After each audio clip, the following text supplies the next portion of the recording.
Araw-araw, patuloy na nadaragdagan ang bilang ng mga taong nawawala dito sa Pilipinas. Sa aming pangalang programa, umaabot na sa 100 kaso ng pagkawala ang idinudulog sa aming tanggapan linggo-linggo.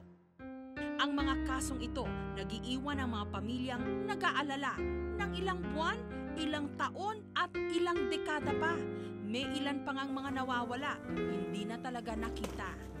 Ang nakakalungkot, magpahanggang ngayon, wala pa rin konkretong proyekto o mas organisadong paraan ng pamahalaan para sila'y mahanap. Dito na pumapasok ang reunions. Sa mahigit 2 taong itinakbo ng aming programa, 331 na nawawalang tao na po ang naibalik namin sa kani-kanilang mga pamilya. Ito ay sa tulong na rin ng mga kawani ng gobyerno at mga sibilyan. Magandang gabi po. Ako si Jessica Soho. Muli po nating tunghayan ang mga istoryang magpapaiyak, magpapangiti at magpapalukso ng ating dugo dito sa espesyal na pagtatanghal ng Reunions. Tonight on Reunions, alamin kung bakit nagsisigawan ang pamilyang ito.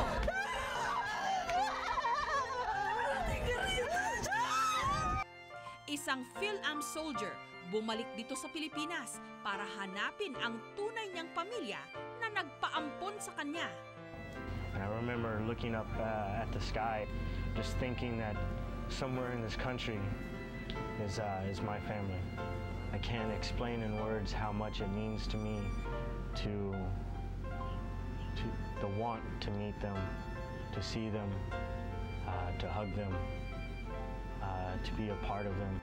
Matapos ang mahigit 50 taon o 5 dekada, hahanapin na ni Lola Josefina ang kanyang mga kapatid. Nalulungkot ako. Ang katabay ko lang, yung unan. Yun ang iniisip ko. Kung baga, mga kapatid ko na lang. Iniisip ko na lang yung yakap-yakapin ko yung mga unan. Bakit ngayon ka lang? Lahat ng yan, dito lang sa Reunions.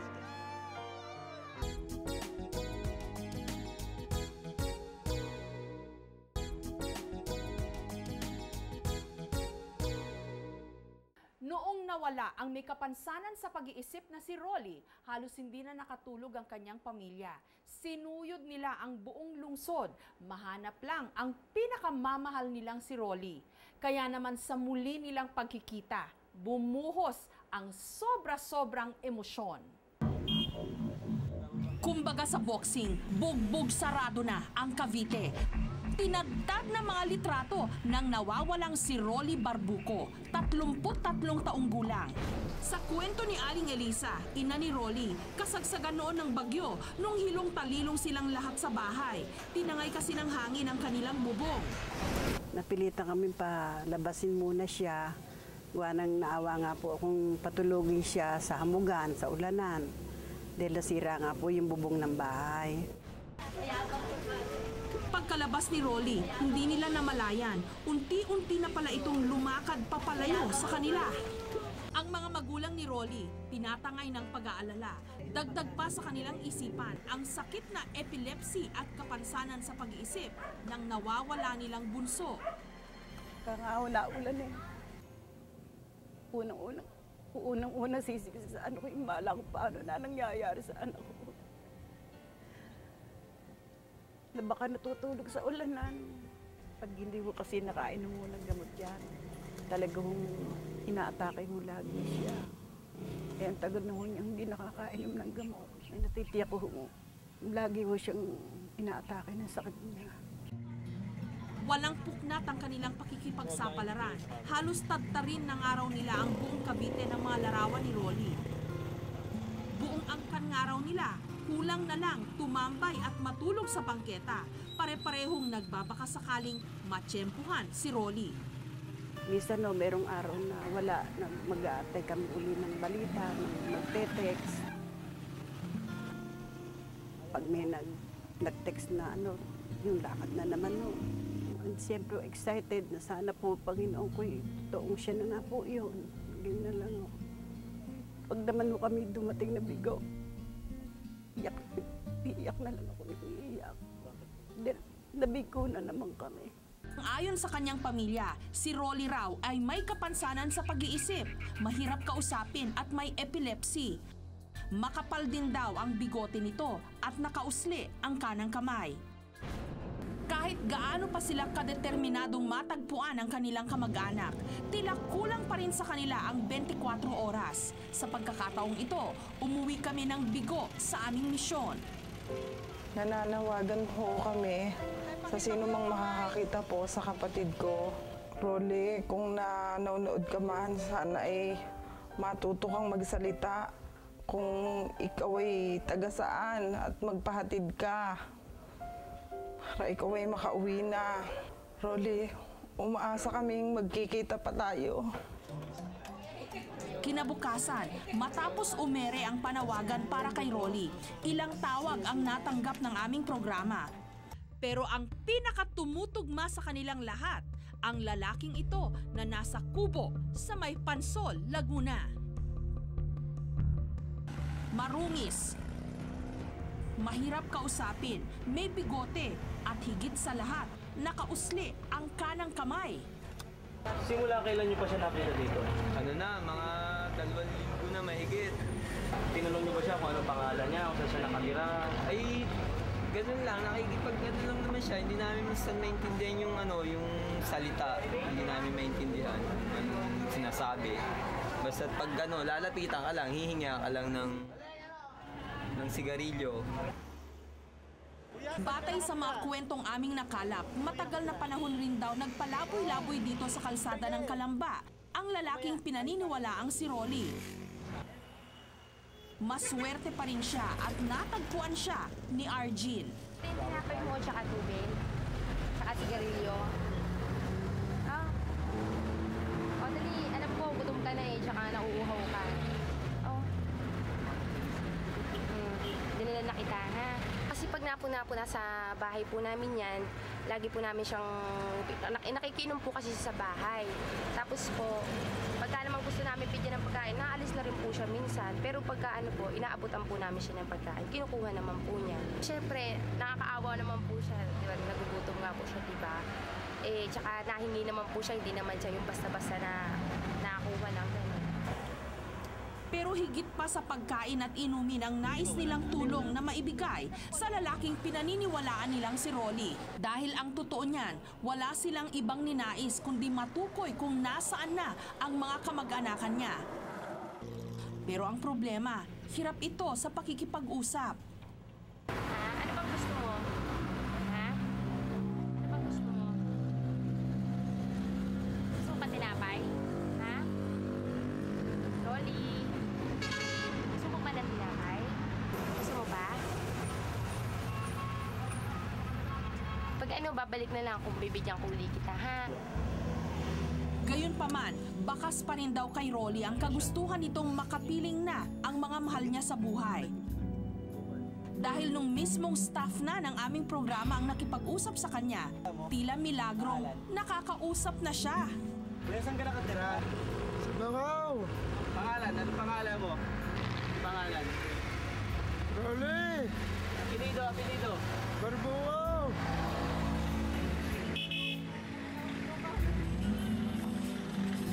Dahil kumpirmado naming siya nga ang Rolly na aming hinahanap, binalikan namin ang pamilya Barbuco. Ang buong pamilya, pursigido talagang makita ang nawawala nilang kadugo. Heto't naabutan pa nga namin silang abala at punong-puno ng pag-asa na naghahanap pa rin dito sa GMA sa Cavite. Halatang excited sila sa posibilidad na makakapiling na muli si Rolly. Heto, sumama ang buong pamilya. Alangang kinakabahan na alangang, kumbaga sa, hindi ko maintindihan. Yung parang hindi naman masyadong pero iba yung pakiramdam ko ngayon na siguro makikita na namin si Rolly. O nagwi-wish ako na maiwi na namin siya. Ilang sandali lang, narating na namin muli ang Kalamba.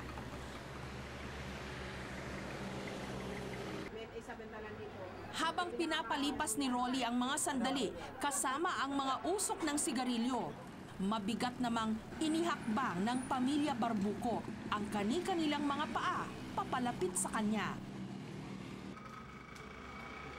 Hanggang hindi na nila kayang mapasinungalingan pa ang lukso ng dugo.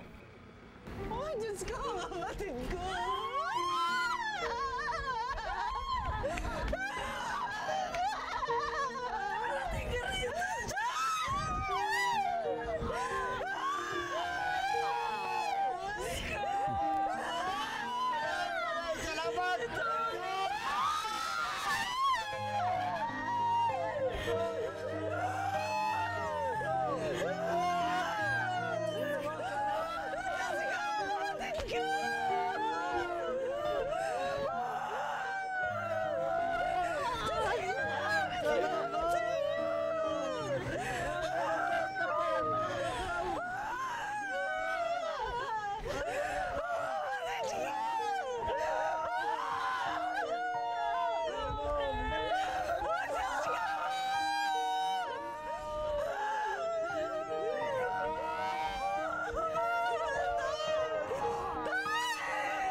Si Rolly, mga blankong titig lang ang sukli sa hagulgol ng nananabing niyang mga kamag-anak.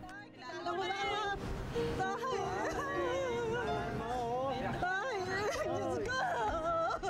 Hindi na yata nakakakilala kapatid ko. Tay! Awa naman! Diyos ko!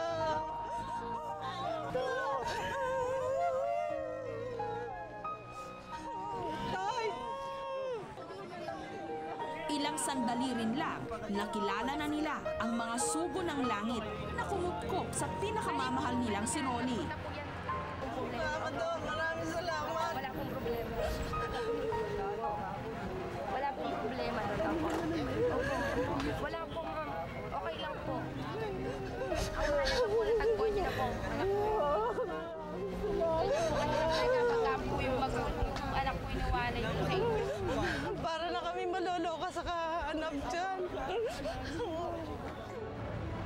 Ang sumunod na narinig mula sa tatahitahimik na si Rolly, labis na ikinatuwa ng buo niyang pamilya. Uwi na tayo.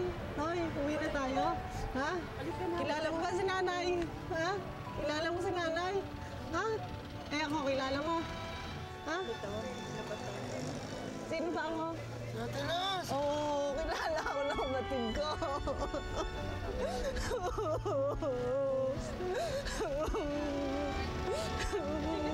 Gusto mo na ba uwi? Ha? Gusto mo na uwi? Aalis ka pa ba uli? Hindi na. Hindi na raw siya aalis. Maligaya. Nawala ko yung bigat na nakalaga sa dibdib ko.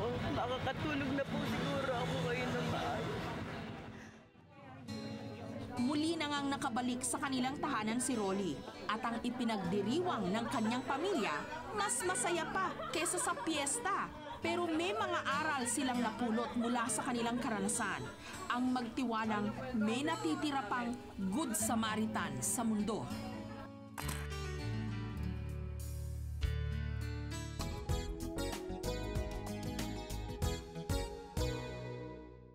Up next, isang Phil-Am soldier bumalik dito sa Pilipinas para hanapin ang tunay niyang pamilya na nagpaampon sa kanya.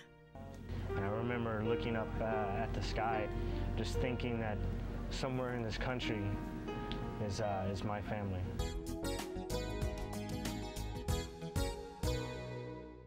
Bata pa lang si Douglas nung ipaampun siya ng kanyang pamilya sa isang Amerikano. At nung nagkaroon siya ng pagkakataon na makabalik ng Pilipinas, wala siyang ibang hinangad kundi ang makilala ang mga tunay niyang kadugo. October 2006, dumagsa ang libo-libong mga sundalong Amerikano sa ating bansa. Maski ano pang pagprotesta ng mga militanteng grupo, natuloy pa rin ang balikatan exercises. Ang kanilang misyon, makapagsanay kasama ang hukbong sandatahan ng Pilipinas para sa ikauunlad ng bawat partido. Kasama sa puwersa ng mga Amerikano ang US Marine na si Sergeant Douglas Holcomb, 27 years old. Timing na timing nga raw ang kanilang operasyon dahil personal daw ang kanyang misyon, ang makarating dito sa Pilipinas. When I joined the Marine Corps, I heard that the wing unit over in Okinawa deploys to the Philippines once a year. As soon as they told me the Philippines, the recruiter, I signed. I signed the paperwork. Si Douglas, kanung-kanuman ang tunog ng pangalan at pananalita. 100% Pinoy naman ang dugong dumadaloy sa kanyang mga ugat. Kaya sa pagbabalik niya sa bayang kanyang sinilangan, tuwang-tuwa niyang ninanamnam ang mga bagay na only in the Philippines. But ever since I've joined the military, all the Filipinos that I've met have taken me in with open arms and introduced me to all the foods and the ways and the culture and the singing. Dinuguan, I eat a lot of mongo. I eat probably mongo about 3 times a week. I love it. Pero ang pinakamalaking misyon ni Douglas sa pagtapak niya muli rito sa bansa ay ang search operation niya para sa kanyang sariling pamilya na mula pagkasilang hindi pa niya nakikita. I was adopted before I was born. My real father's name was Fernando Lau. And my real mother's name was Josephine Escote. Ang bata pa kasi noong si Douglas, ipinaampon kay Richard Holcomb, ang kaibigang Amerikano ng kanyang mga Pinoy na magulang sa Angeles, Pampanga. Mula nooy tuluyan ng nalayo si Douglas sa kanyang tunay na pamilya. And I remember looking up at the sky, just thinking that somewhere in this country is my family. I can't explain in words how much it means to me to the want to meet them, to see them, to hug them, to be a part of them. It's one thing to learn about your culture from your people, but to learn it from your actual family is, I think, the most important. Tulad ng makalahi ni Juan de la Cruz, madiskarte din itong si Douglas. 5 taon na kasi ang nakararaan nung natuntun niya ang cellphone number ng kanyang ama sa pamamagitan lang ng pagtatanong-tanong sa mga Pinoy sa Amerika. I just said, "Hello, Father." And he said, "Hello." He asked me, "How am I?" And that he was sorry, that he was worried that I would be mad at him for sending me to America. And I said no, I was not mad at him, but that I missed him and I wanted to meet him. Ngunit nung lumipat siya ng bahay sa Amerika, nawalan na sila ng komunikasyon sa isa't isa. I love you. I don't know you, but I want to know you. And I can't wait to meet you. Personal kong nakapanayam si Douglas at ramdam na ramdam ko na hindi biro ang kanyang pinagdadaanan. So Douglas, can you tell us your life story? I was told that my real mother and my real father, they were not married. So I would have been born out of wedlock. And my real mother didn't want to keep me because of that. So she wanted to have an abortion. But my adopted parents are strong Catholics, and they don't believe in that. So they decided to adopt me. And I left the Philippines when I was 2 years old, after a couple more years. And then my parents, they divorced. Okay. My adopted parents when I was 9. And when they divorced, my adopted mother told me that I was adopted. You were 9 at that time. How did you feel when you were told about this? it answered questions as to why I was so much darker than they were. So it was hard because I wasn't accepted in the Asian community where we were from because my mother was white. I wasn't accepted in the white society because I am not white. And the black society didn't accept me because I'm not black. You don't know yet. Maski sandali lang kaming nagkasama ni Douglas, nalaman ko kung gaano siya kasigasig na personal na makilala ang kanyang pamilya. Dahil nabanggit niya na sa Angeles, Pampanga siya ipinanganak, doon namin hinanap ang ama niya na si Fernando. Pero ang mga anak lamang nito ang aming natagpuan at sa Porac, Pampanga na pala ang mga ito nakatira. Habang ang tatay ni Douglas na si Fernando nasa Saudi na. Ayon sa mga anak ni Fernando, karate instructor ang kanilang ama sa bayan ng mga Arabo. 7 taon na itong naglalagi roon, kaya limitado rin ang impormasyong nalalaman nila tungkol sa kapatid nilang si Douglas. Ngayon lang namin kasi nalaman na ganun nga. Meron daw kaming kapatid, pinaalaga nga dun sa mga Amerikano. Subalit noon pa man daw, may mga ali-alingas-ngas na may ibang kapatid pa nga raw sila sa ama na nagngangalang Douglas. Hindi lang nila inaasahang may posibilidad pang magkukrus ang kanilang mga landas. Nabigla kami, pero masaya rin kasi may kapatid pa na kami iba.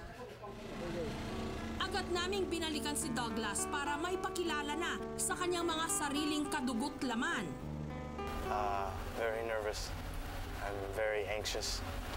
I'm wondering what is going to happen, whether or not they will accept me. Makalipas ang ilang oras, narating na namin ang Porac, Pampanga.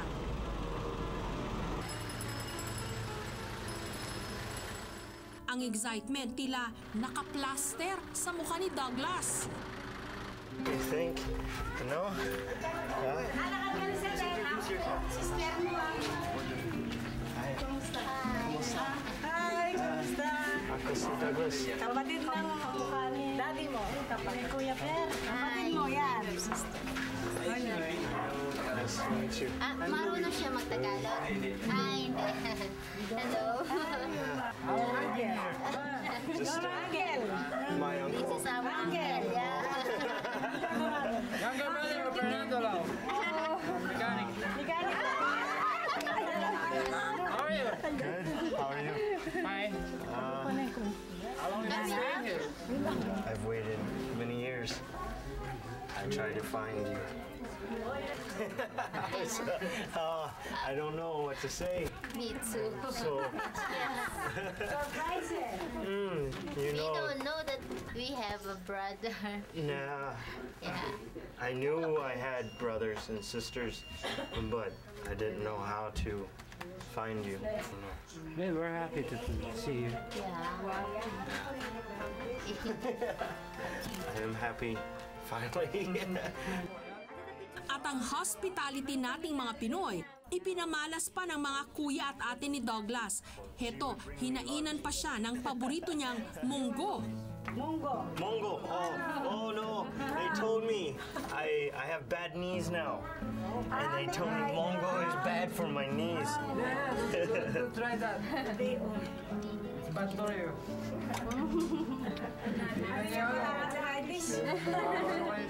I eat it. Mongo I eat like 3 times a week. I always add rice and I pour it all over. And I just take a spoon. My son does the same thing. He'll just take the mango and just pour it all over the rice. And then he'll take he has a small spoon, and he'll sit there like this and watch TV. At ang pinakasorpresa ng magkakapatid sa amboy nilang bisita, isang sorpresang tawag mula sa kanilang ama. Hello? Hello? Who is this? No, that's our father. Oh, this is Fernando? Yes, Daddy. Daddy. It is Douglas. Hello. You know? Douglas, Yes. how are you? How are you? I was trying to rest last night. I don't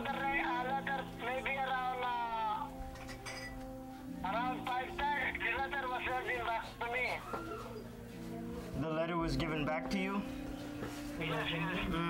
It's because I have moved. I tried calling that number back, but it didn't work.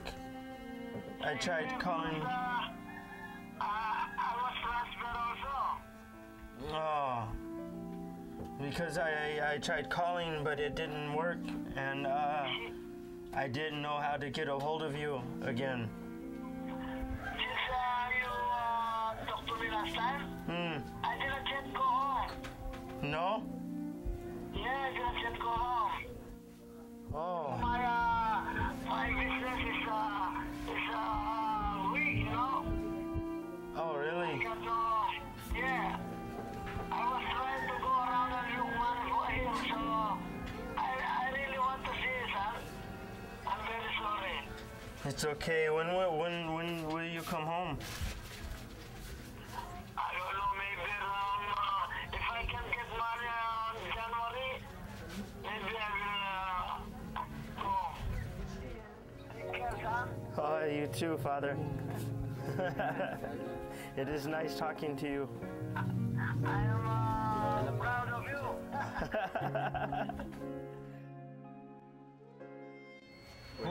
Oh, yeah. For me.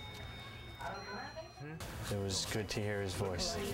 It is good to know that maybe in a couple of months I will see him if he comes back from Saudi. Naging maganda man ang buhay ni Douglas sa Amerika, dito pa rin sa Pilipinas niya nahanap ang mga nawawalang piraso ng kanyang nakaraan. At ngayong personal nang nakilala ni Douglas ang kanyang pamilya. Ang mga kabanata ng kanyang buhay na siya'y nangungulila, ngayoy maisasara na.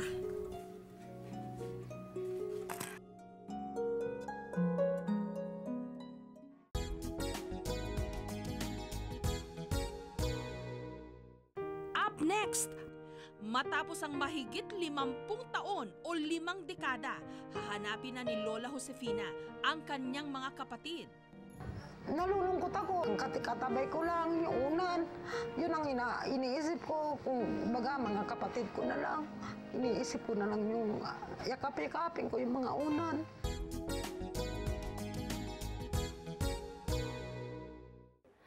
Kakayanin mo bang mawalay sa iyong pamilya at mga kapatid sa loob ng mahigit 5 dekada o 50 taon? Ito ang sinapit ni Lola Josefina at wala siyang ibang idinadalangin kada gabi kundi ang matapos na ang kanyang kalbaryo. Sa kalaliman ng gabi, madalas na nababalisa ang 63 anyos na si Aling Josefina. Hindi raw kasi siya makatulog sa kakaisip. Ang madilim na bahagi ng kanyang nakaraan, laging binabagabag ang mga tahimik niyang gabi. Mahigit 50 taon o kalahating siglo na kasi niyang hindi nakikita ang 5 niyang mga kapatid. Nalulungkot ako. Katabay ko lang yung unan. Yun ang iniisip ko. Kung baga mga kapatid ko na lang. Iniisip ko na lang yung yakap-yakapin ko yung mga unan. Dekada 60 noon at 11 anyos pa lang si Aling Josefina nung hikayatin silang dalawa ng kanyang ate Socorro ng isa nilang kakilala na iwan ang Sorsogon para makipagsapalaran sa Maynila. Sumama naman kami. Dalawa kami bali ng kapatid ko. Pero pagdating dito sa lungsod, ang ipinangako sa kanilang edukasyon, napako. Pagdating naman namin dito sa Maynila, wala, hindi naman kami nakapag-aral. Hanggang sa nagkahuwalay na kaming magkapatid. Yung kapatid ko, kinuha ngayon ng teacher daw para maging katulong. Magmula nang pumasok naman yung kapatid ko doon sa teacher na yun, hindi na kami nagkita. Ang taong nagdala sa kanila dito sa Maynila, parang bulang naglaho. Kaya ang bata pa lang noon na si Aling Josefina, naiwang mag-isa, hindi alam ang gagawin. Mabuti na lang at swerteng may mga mabubuting loob na kumupkop sa kanya. Lumipas ang mahabang panahon hanggang sa umabot na nga sa 5 dekada. Nakapag-asawa na si Aling Josefina, nagkaanak, nagkaapo hanggang sa nabalo na. Pero ang pagnanais niyang masilayan ang mga kapatid, nananatili pa ring malabong pangarap.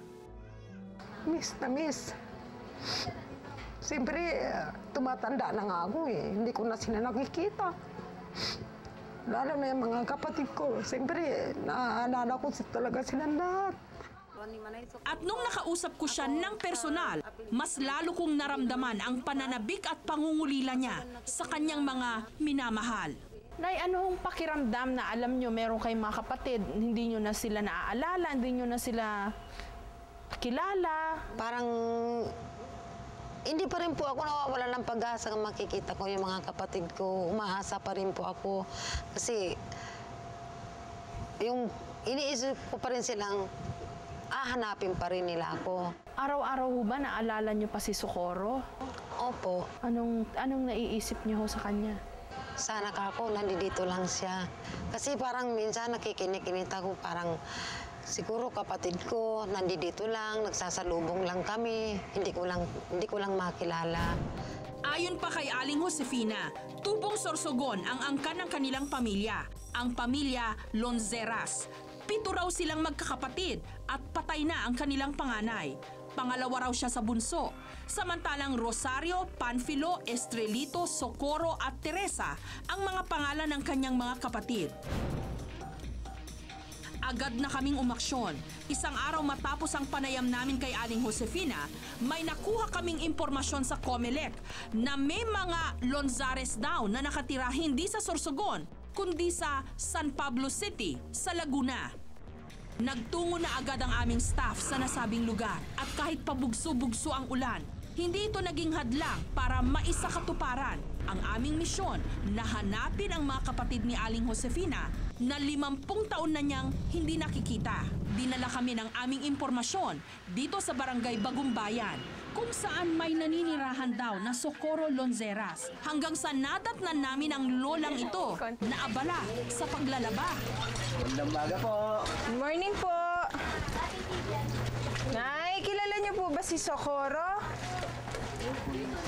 Kayo po ba si Socorro, Nay? Ako po si Shell. Ito po siya. Apo. Ay, hindi po siya. Nay, tanong ko lang po, may kilala po ba kayong Josefina Lonzares? May kilala po kayong Josefina Lonzares? Lonzeras? Lonzeras. Opo. Sino po yun? Sino po yun? Kapatid niyo po. Tagal na po namin hindi nakikita yun. Ganun pala po kami patal. Kayo ko lang. Ilang taon pa po kayo nung huli po? Opo. Sige po na. Sabing siyam na taon po lang ako. Ano po? Siyam na taon ako. Pumunta kami sa Manila. Tapos, namasukan ako nasa isa yung bahay. Siya naman yung nasa isa. Nagpalipat-lipat daw si Aling Socorro ng amo hanggang sa nawalan na nga siya ng balita sa kapatid na si Josefina at hindi na nga niya ito nakita pa. Ngayon, sa tuwing naaalala raw niya ang pagkakalayo nilang magkapatid, gumagapang na sa kanya ang pangamba. Baka nga raw kasi napano na ito. Hindi katulad niya na mapalad pa rin may komunikasyon sa iba pa niyang mga kapatid. Pinunta ako sa tatay ko. Sabi ko, tapos, nung sila yung mabay doon, ay nasabi na nandun ang aking address. Pinunta na ako ng mga kapatid ko.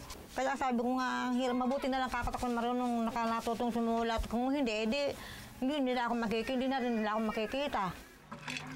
Dito na namin nalaman na nasa San Pablo City din pala ang iba pa naming hinahanap na mga kapatid ni Aling Josefina. Hindi naman kami, pero sa kawalan namin ng hanap buhay, sa wala kaming pera, unang-una, wala kaming kakayahan para hanapin siya. Pangalawa, wala naman akong pinag-aralan. Tagal na namin nahanap yun. Hindi namin makakuha kung saan. Ipinanawag na yan sa radyo, wala hindi ba Ay gusto nga kaming magkakapatid, magmahalan, magkabigkis-bigkis. Nasa dapit hapon man daw sila ngayon ng kanilang buhay. Ang magkakapatid na ito patuloy pa rin mag-aantay sa kapatid nilang si Josefina na mahigit 50 taon na silang walang balita.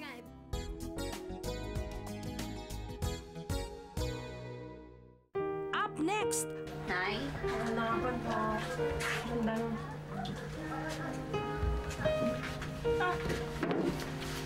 Manay sa ko.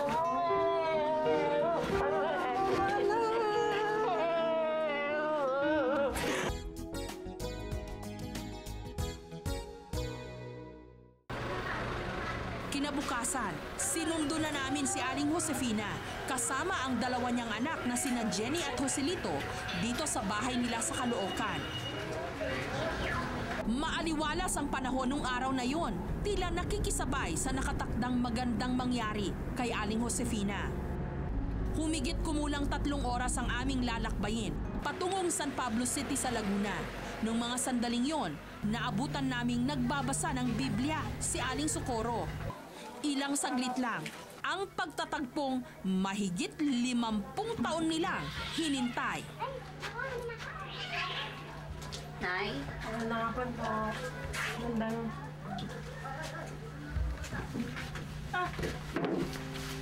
Manay sa ko.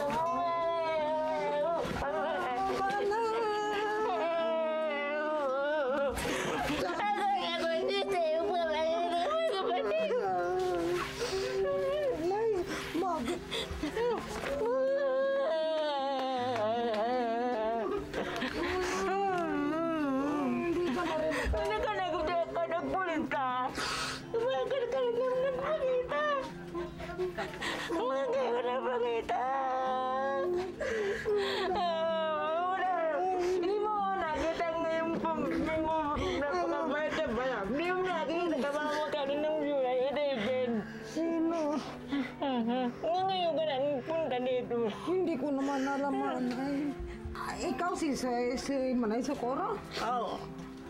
Bakit ngayon lang ako? Ikaw hindi ba kasalanan? Hindi ako ang naghanap sa inyo. Ninyo ako. Ay, pinahanap kita kaya narinig niya ako. Hindi ako ang kasalanan. Dahil ka narinig. Ako ang naniwanan mo. Hindi mo kapit. Kaya kung namamatukan na kayo din. Kung noon, unan lang ang nayayakap ni Aling Josefina. Ngayon, halos hindi siya makapaniwala na mismong kapatid na niya ang ikinukulong niya sa kanyang mga bisig. At nung nalamang nasa San Pablo City lang din ang iba niyang mga kapatid, agad nang nag-aya si Aling Josefina na puntahan ang mga ito.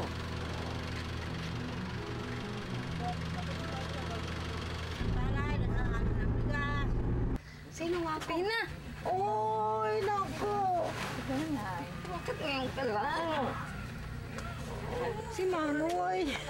Manoy! Manoy! Manoy! Ayun! Manoy!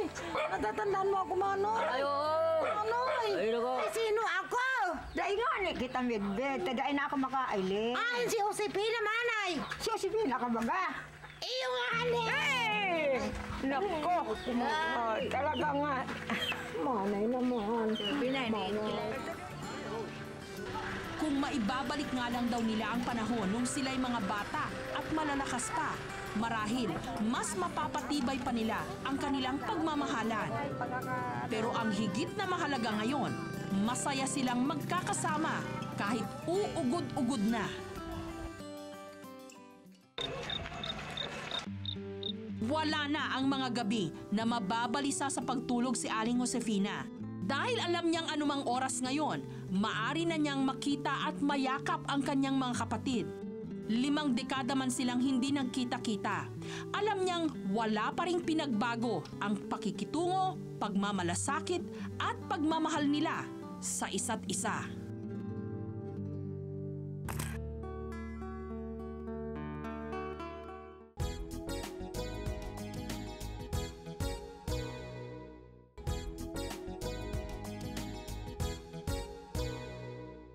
Umaasa pa rin po kami sa inyong patuloy na pagsuporta upang mas marami pang pamilyang Pilipino na matutulungan nating makumpleto. Magandang gabi po. Ako si Jessica Soho. Kami pa rin ang inyong mga kaagapay sa puspusang paghahanap. Magkita-kita po tayong muli sa susunod na Martes, dito lang sa programang naniniwalang hindi dapat mawalan ng pag-asa ang mga taong nawawalan ng miyembro ng pamilya. Because the search for missing loved ones ends with reunion.